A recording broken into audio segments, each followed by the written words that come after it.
Om Shanti 6 September 2022 प्रातः मुरली बाबा कहते मीठे बच्चे दूरादेशी अर्थात त्रिकालदर्शी विशाल बुद्धि होई सेवा करने को हेबो। सत्य एवं मिथ्यार प्रभेद को सिद्ध करी बताइबा को हेबो। दूरादेशी विशाल बुद्धि होई सेवा करने को हेबो। सत्य एवं मिथ्यार प्रभेद को सिद्ध करी बताइबा को हेबो। प्रश्न महाभारतरु केउं केउं कथा सिद्ध अर्थात प्रमाणित होइथाए। महाभारतर अर्थ कौन? महाभारतरु केउं केउं कथा सिद्ध होइथाए। महाभारतर अर्थ कौन? उत्तर महाभारत अर्थात अनेक धर्मर विनाश एवं एक धर्मर स्थापना। 2 रे महाभारतर अर्थ ही हेउछि पांडव मानकर विजय कौरव मानकर पराजय। 3 रे महाभारत लड़ेईरु सिद्ध होइथाए जे निश्चित भगवान मध्य उपस्थित थिले, जे कि रथ उपरे बसी ज्ञान सुनाइथिले। भगवान निश्चित राजयोग शिखाइथिबे जहा द्वारा राजत्वर स्थापना होइथिबो। महाभारत अर्थात जहा परे सत्ययुगी राजत्वर स्थापना हेबो। तुमे पिला माने महाभारत युद्ध उपरे भल भावरे बुझाई परिबो। गीत यही बहार है दुनिया को भूल जाने की। ओम शांति। मीठा मीठा संतान माने जानिछंती जे वर्तमान समय रे महाभारतर सीन चलीछि। बाबा बुझाई थिले जेपरी अट्टारे लूण जेतिकी सेपरी शास्त्र रे मध्य किछि ना किछि सत्य कथा वर्णित अछि। बाकी तो प्रायतः मिछ ही मिछ रहिछि। महाभारत युद्ध समय रे विनाश तो देखाउछंती, यूरोप को मध्य देखाउछंती, कारण मिसाइल आदि सेठार उद्भावन होइछि। एक कथा भी तुमी माने जानिछ जे एहा सही यज्ञ जेउ यज्ञ द्वारा गोटिए धर्मर स्थापना होइथाए, जेउथिरे पांडव मानकर विजय होइथाए। एहा ही हेउछि राजयोग। देखाइछंती जे अर्जुनक रथरे अर्जुन को कृष्ण ज्ञान देउछंती। एक कथा मध्य तुमे माने जानिछ जे बाबा आसी राजयोगर ज्ञान देउछंती। महाभारत लड़ेई परे निश्चित राजयोग द्वारा राजत्वर स्थापना होइथिबो। वर्तमान समय रे तो राजत्व नाही, तेणु पुणी थरे स्थापना हेबा दरकार। महाभारतर नाटक मध्य रचना करिछंती। एहार प्रचार मध्य हेउछि। महाभारतर सिनेमा प्रस्तुत होइछि, आसी देख। एबे तुमी माने जानुछ जे बाबा तुमको सबु सत्य कथा कहउछंती। सेमाने तो मिछ नाटक आदि तैयारी करूछंती। महाभारतर नाटक को मध्य सेवा उद्देश्य रे देखिबा दरकार जे सेमाने कोन सबु करूछंती। पुणी ता उपरे आमे कोन बुझाइबु। सेवा करिबा पई विचार सागर मंथन करिबा को होइथाए, किंतु पिला मानकर सही परि विशाल बुद्धि होई नाही। जेउ माने नाटक तैयारी करिछंती सेमानकु जाई बुझाइबा को हेबो वास्तव रे सत्य कौन मिछ कौन। तुमे जे महाभारत लड़ेई देखाइछ तार तिथि तारीख रहिबा दरकार, जे सही युद्ध केबे लागिथिला। जेपरी कोण कोण रे भगवान अछंती एही भली नाटक प्रस्तुत करिछंती, तेबे एहाकु देखिबा दरकार जे एथिरे कोन सबु देखाउछंती। पिला माने बहुत दूरादेशी विशाल बुद्धि हेबा दरकार। वास्तव रे सत्य कौन तार परिचय छपाइबा दरकार। ताहा ही सत्य अटे जहा वास्तविक रूपे चालुछि। महाभारत रामायण आदि नाटक गुड़िक किपरि मिथ्या अटे ताहा आसी बुझंतु। एही सब कथा को बुझीगले मध्य तुमे माने सत्य राष्ट्रर मालिक होई परिबो। ईश्वरंक ठारू वर्षा नहीं परिबो। एपरी एपरी सेवार ख्याल आसीबा दरकार। केही केही संतान सर्वोदया संस्थार सदस्य मानक सहित मध्य मिसी थांती, किंतु सेमानकर सेवा करिबा पई बुद्धि बहुत विशाल हेबा दरकार। सेमानकु बुझाइबा दरकार जे सर्व अर्थात सारा सृष्टि उपरे दया करिबा। दयार सागर तो एकमात्र बाबा ही अटंती। सिए ही समस्तଙ୍କ उपरे दया करुछंती। आजिठारु 5000 वर्ष पूर्वरु भारत स्वर्ग थिला। सेठारे समस्ते सुखी थिले। एबे कलिजुगर अंतिम समय जेउठी बहुत दुख अछि, समस्ते भ्रष्टाचारी होई जाइछंती। सारा दुनिया उपरे दया तो एकमात्र बेहद्र बाबा ही करुछंती। मु जानिछि निश्चित, सेथिपाई तो कहुछि सर्वोदया। एथिरे सारा दुनियार कथा अछि। एबे भगवान आसी किपरि समस्तଙ୍କ उपरे दया करुछंती ताहा आसी बुझ। वर्तमान कलिजुगर शेष समय। महाभारत लढ़ई मध्य लागिबाकु जाउछि। तेणु निश्चित केही अछंती जे कि पतित दुनिया को पवित्र करुछंती। सिए समस्त आत्मा मानकर दयार सागर अटंती ना। एथिरे ज्ञानर बुद्धि बहुत भल हेबा दरकार। बाबांक पाखकु तो समाचार आसुछि जे आमे सर्वोदया मुखियांक सहित मिसिलु, किंतु जिए तांक सहित मिसुछंती सिए बहुत विशाल बुद्धिवाला हेबा दरकार। किंतु बाबा देखुछंती जे केही विशाल बुद्धि होई कथा हेउ नाहंती। प्रथमे तो सेमानकु कहिबा दरकार जे सारा दुनिया रे एबे दुख अशांति रहिछि, कारण एहा दुःखधाम अटे। तेबे निश्चित प्रथमे सुखधाम अथवा शांतिधाम थिबो। पिलामाने एकथा मध्य तांको कहि नाहंती। भारतर बहुत महिमा करिबा दरकार। अच्छा, भारत को एपरि करिला वाला किए? तुमे माने तो समस्तଙ୍କ उपरे दया करि परिबो नाही। ताहा तो एकमात्र ईश्वर ही करि परिबे, जाहांकु तुमे माने भूली जाइछ। सिए निजे निजर कार्य करुछंती। हाँ, एकथा मध्य भल जे दुखी मानंकु किछि ना किछि देउछ। तांको सहित एकांतरे मिसिबा मध्य दरकार। महाभारतर जो नाटक प्रस्तुत करा जाइछि ता उपरे सत्य एवं मिथ्यार प्रभेद लेखि पर्चा तैयारी करिबा दरकार। भारत किपरि कौड़ीरु हीरा तुल्य हेउछि ताहा आसी बुझ। जेतेबेले महाभारत लढ़ई होइथिला सेतेबेले बाबा मध्य थिले, जाहांक ठारु एबे वर्षा मिलुअछि। कृष्ण को तो केही बापा बोली कहि परिबे नाही। मनुष्य माने जेतेबेले ईश्वर पिता कहि डाकी थांती सेतेबेले निराकारंकु ही स्मरण करि थांती।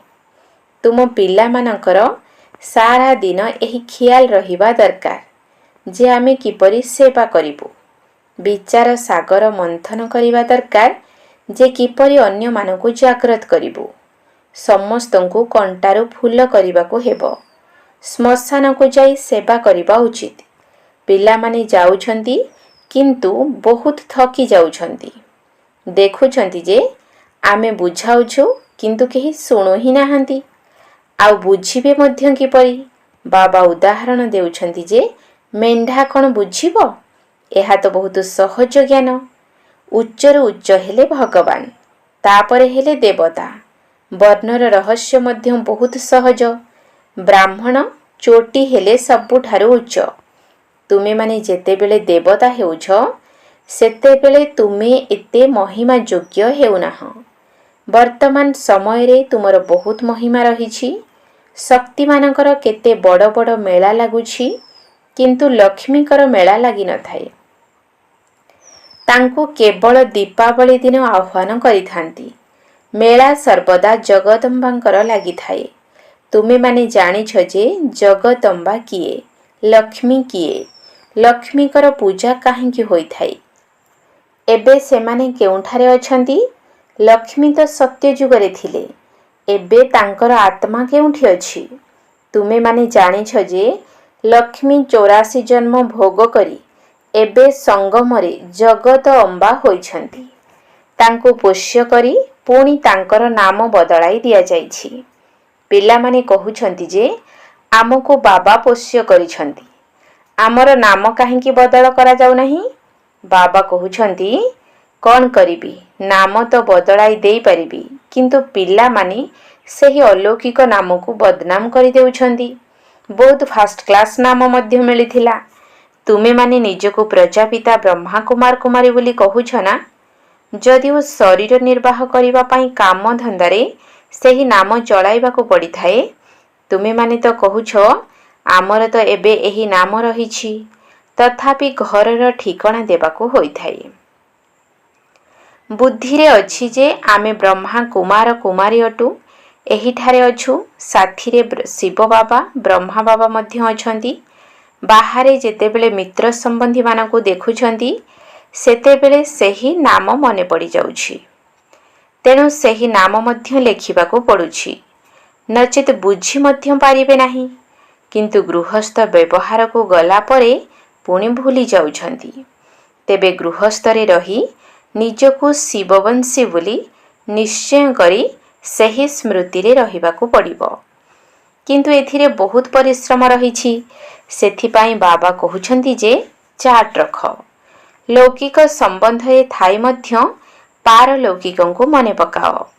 एथिरे बहुत परिश्रम करिबाको हेबो। तेणु एहा नुआ कथा हेला ना। महाभारतर नाटकरे रथ मध्य देखाउछंती, संस्कृत श्लोक मध्य कहउछंती।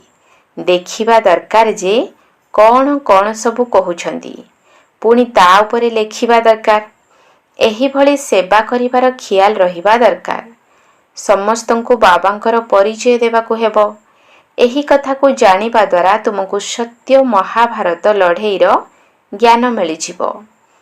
बाबा किछि भी कथा सुनिले तांकर ख्याल चली थाए ना। तुमे माने तो जानिछ जे एही छोट छोट मठ आदि सबु पछरे बाहरिछि। वृक्षर आयुष शेष होइगले सारा वृक्ष ही सुखी जाई थाए। तेणु एते जेउ सबु धर्म अछंती सेमाने केही भी सत्य जुगरे आसीबे नाही। बाकी जेउ माने अन्य धर्म को परिवर्तित होई जाइछंती सेमाने केउठु ना केउठु बाहरी आसुछंती। जाहांकर भाग्ୟରେ जेतिकी थिबो सेमाने सेतिकी नेबे। एही कथा को निजे बुझी पुणी अन्य मानको मध्य बुझाइबाको हेबो।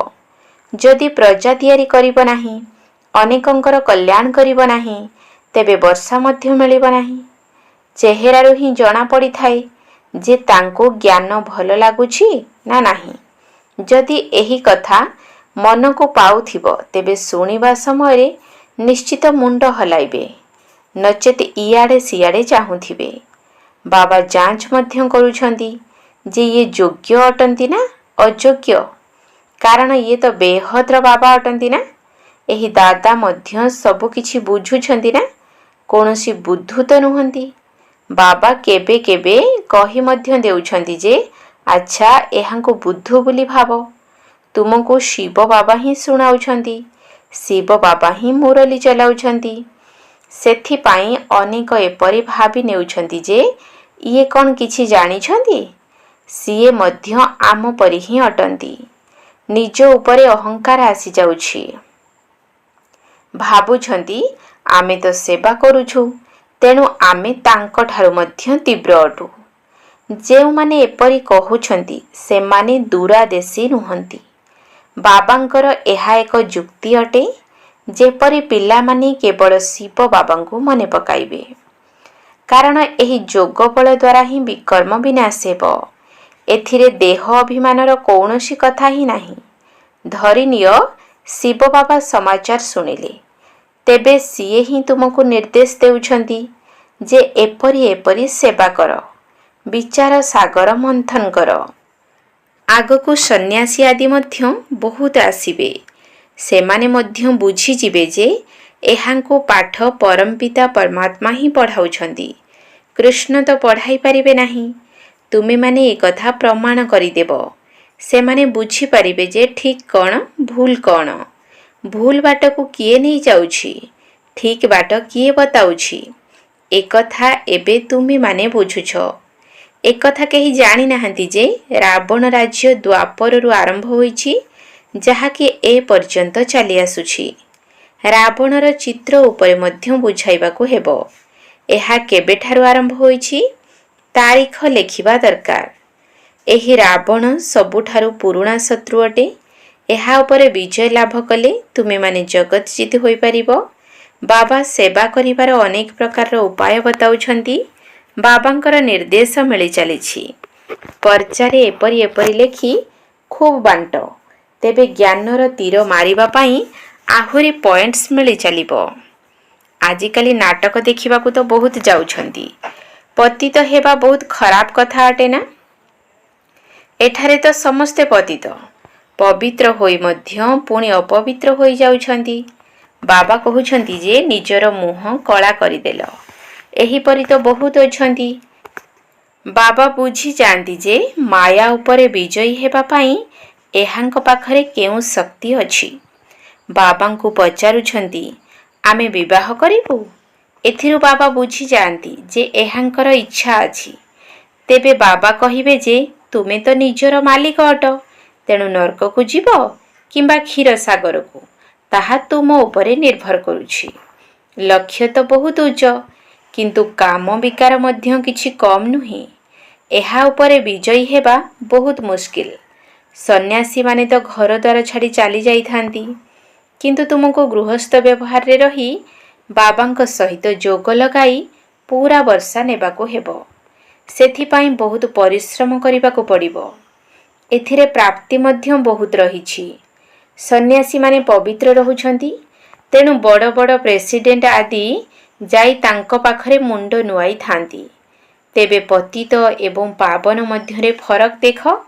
परिश्रम करी मनुष्य एमपी आदि मध्य होई जाइथांती। तेबे निजर पुरुषार्थ उपरे सब किछि निर्भर करुछि। कहउछंती ना पुरुषार्थ बड़ ना प्रारब्ध बड़। तेबे पुरुषार्थ को ही बड़ बोली कुहाजिबो, कारण पुरुषार्थ द्वारा ही प्रारब्धर प्राप्ति होई थाए ना। केही केही पुणी भाबुछंती जे प्रारब्ध थिबो तेबे तो पुरुषार्थ करिवे, ड्रामा कराइबो, एही परि भाबी बसी जाउछंती। तेबे प्रथम मुख्य कथा हेला समस्तंकु बाबांकर परिचय देबा। अधिक कथारे समय नष्ट करिबा उचित नुही। जदि गोटिए पॉइंट को बुझी गले तेबे लेखिबा उचित जे वास्तवरे मो एही कथा को बुझुछि। जे पर्यंत बाबांकु जानी नाहंती से पर्यंत आउ किछि भी बुझिबे नाही। तेणु प्रथमे एही कथा उपरे दृढ़ रहिबाको हेबो। जदि एही कथा को न मानुछ तेबे निजर रास्ता देख।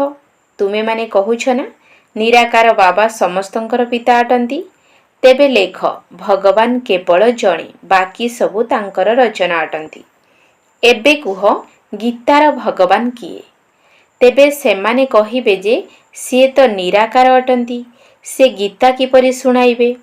पुणी तांको कहिबाको हेबो जे प्रजापिता ब्रह्मांक सहित तुमर कौन संबंध रहिछि? प्रजापिता ब्रह्मांक द्वारा तो मनुष्य सृष्टि रचना करा जाउछि, जे कि शूद्र मानको पोष्य करी ब्राह्मण करुछंती। एही कथा तांको ठारू लेखाई पुणी तांकर ठिकणा नेबा दरकार। पुणी 10-15 दिन परे पत्र लेखिबा उचित। प्रथमे तो बाबांकर परिचय देई तांको खुशी करिबा उचित। लेख जे वास्तवरे आमको बेहद्र बाबांक ठारू वर्षा मिलुछि। एही ब्रह्मा कुमार कुमारी माने सुखधाम शांतिधामर रास्ता बताउछंती। तांको ठारू एही कथा लेखाई नेबा उचित। पुणी लेखा पढ़ा चलिबा दरकार। एही भली परिश्रम करिबो तेबे जाई ताकू सेवा बोली कुहाजिबो। अन्य मानकर कल्याण करिबा पई निद मध्य भांगी जिबा उचित। तुमे माने चित्कार करी करी डाकी डाकी बाबांकर मध्य निद भांगी देलो ना। सेथिपाई तो बाबा आसीगले। सेही परी पिला माने मध्य परिश्रम करिबा दरकार। प्रदर्शनी बा प्रोजेक्टर रे मध्य प्रथमे एही पॉइंट्स उपरे बुझाइबा दरकार। अच्छा, मीठा मीठा सिकिलधे संतान मानक प्रति माता पिता बाप दादांकर मधुर स्नेह भरा स्मृति एवं सुप्रभात। आत्मिक पितांकर आत्मिक संतान मानकु नमस्ते। आत्मिक संतान मानकर आत्मिक बाप दादांकु नमस्ते नमस्ते नमस्ते। सुप्रभात। धारणा पाई मुख्य सार 1 नंबर पॉइंट, सेवा करिबा पाई विचार सागर मंथन करिबाकू हेबो। केबे भी थकी जिबा उचित नुहे। ବହୁତଙ୍କର କଲ୍ୟାଣ କରିବା ପାଇଁ ଉପାୟ ବାହାର କରିବାକୁ ହେବ। ସେବା କରିବା ପାଇଁ ବିଚାର ସାଗର ମନ୍ଥନ କରିବାକୁ ହେବ। କେବେ ବି ଥକିଯିବା ଉଚିତ ନୁହେଁ। ବହୁତଙ୍କର କଲ୍ୟାଣ କରିବା ପାଇଁ ଉପାୟ ବାହାର କରିବାକୁ ହେବ। 2 ନମ୍ବର ପଏଣ୍ଟ, ଲୌକିକ ସମ୍ବନ୍ଧୀମାନଙ୍କ ଭିତରେ ରହି ମଧ୍ୟ ପାରଲୌକିକ ପିତାଙ୍କୁ ମନେ ପକାଇବାକୁ ହେବ। ଶ୍ରେଷ୍ଠ ପୁରୁଷାର୍ଥ ଦ୍ୱାରା ନିଜର ପ୍ରାରବ୍ଧକୁ ଉଚ୍ଚ କରିବାକୁ ହେବ। ଲୌକିକ ସମ୍ବନ୍ଧୀମାନଙ୍କ ଭିତରେ ରହି ମଧ୍ୟ ପାରଲୌକିକ ପିତାଙ୍କୁ ମନେ ପକାଇବାକୁ ହେବ। ଶ୍ରେଷ୍ଠ ପୁରୁଷାର୍ଥ ଦ୍ୱାରା ନିଜର ପ୍ରାରବ୍ଧକୁ ଉଚ୍ଚ କରିବାକୁ ହେବ। ବରଦାନ, ଏକ ବଳ ଏକ ଭରସା ରଖି ହଲଚଲ ପରିସ୍ଥିତିରେ ଏକରସ ଅର୍ଥାତ୍ ସ୍ଥିର ଅବସ୍ଥାରେ ରହୁଥିବା ସର୍ବଶକ୍ତି ସମ୍ପନ୍ନ ହୁଅ। ଏକ ବଳ ଏକ ଭରସା ରଖି ହଲଚଲ ପରିସ୍ଥିତିରେ ଏକରସ ଅର୍ଥାତ୍ ସ୍ଥିର ଅବସ୍ଥାରେ ରହୁଥିବା ସର୍ବଶକ୍ତି ସମ୍ପନ୍ନ ହୁଅ। ଏକ ବଳ ଏକ ଭରସାରେ ରହୁଥିବା ଆତ୍ମା ସର୍ବଦା ଏକରସ ସ୍ଥିତିରେ ହିଁ ରହିଥାନ୍ତି। ଏକରସ ସ୍ଥିତି ଅର୍ଥାତ୍ ସର୍ବଦା ଅଚଳ, ହଲଚଲ ନୁହେଁ।